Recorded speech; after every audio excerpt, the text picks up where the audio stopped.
السلام علیکم دوستو، آج ہم آپ کو بتائیں گے انبیاء کرام پر موت بہت آسان کر دی جاتی ہے۔ مروی ہے کہ جب حضرت ابراہیم علیہ السلام کا انتقال ہوا تو اللہ تعالیٰ نے فرمایا، اے میرے خلیل، تم نے موت کو کیسا پایا؟ انہوں نے عرض کی، جیسے سیخ کو گیلی اون میں ڈال کر کھینچا جائے۔ رب تعالیٰ نے فرمایا، ہم نے تمہارے لیے موت کو بہت آسان کر دیا ہے، تو نے تب بھی اس کی یہ شدت محسوس کی ہے۔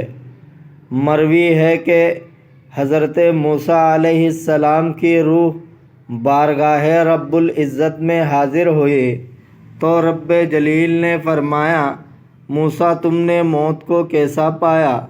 حضرت موسیٰ علیہ السلام نے عرض کی، جیسے چڑیا جال میں پھنس جاتی ہے اور وہ مرتی نہیں بلکہ آسائش طلب کرتی ہے اور نہ رہائی پاتی ہے کہ اڑ جائے، یہی حال دم نزا انسان کا ہوتا ہے۔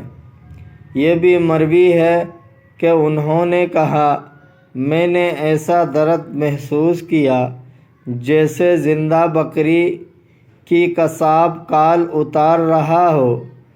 مروی ہے کہ موت کے وقت حضور صلی اللہ علیہ وسلم کے قریب پانی کا ایک پیالہ رکھا تھا، آپ اس میں دست اطہر ڈبو کر پیشانی پر ملتے اور فرماتے، اے اللہ مجھ پر موت کی سختیوں کو آسان فرما۔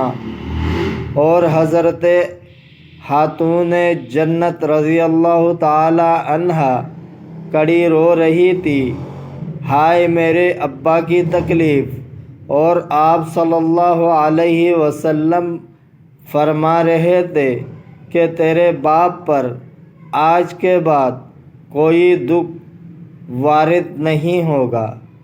حضرت عمر رضی اللہ تعالی عنہ نے حضرت کعب رضی اللہ تعالی عنہ سے کہا، ہمیں موت کی شدت کے متعلق بتاؤ۔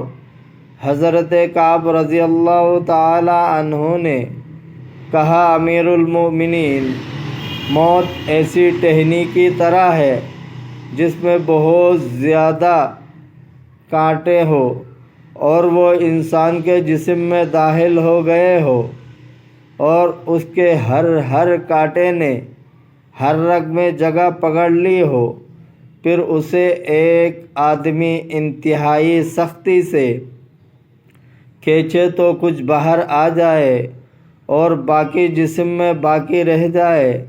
فرمان نبوی صلی اللہ علیہ وسلم ہے کہ بندہ موت کے سختیوں کو بیماری سمجھ کر ان کا علاج کرتا ہے، مگر اس کے جسم کی اعضاء ایک دوسرے سے ودا ہوتے ہیں اور کہتے ہیں کہ تجھ پر سلام ہو، اب ہم قیامت تک کے لیے ایک دوسرے سے جدا ہو رہے ہیں۔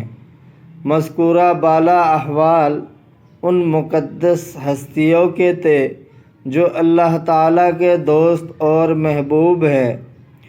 ہم جو گناہوں سے آلودہ ہیں، ہماری کیا حالت ہوگی؟ ہمارے لیے تو موت کی سختیوں کے علاوہ اور بھی آفتیں ہوں گے۔ دوستو، اگر آپ کو ویڈیو اچھی لگی ہے تو لائک کریں، شیئر کریں، چینل کو سبسکرائب کریں۔ اپنے بہت سارے خیال رکھیے، ملتے ہیں اگلے ویڈیو میں۔ اللہ حافظ۔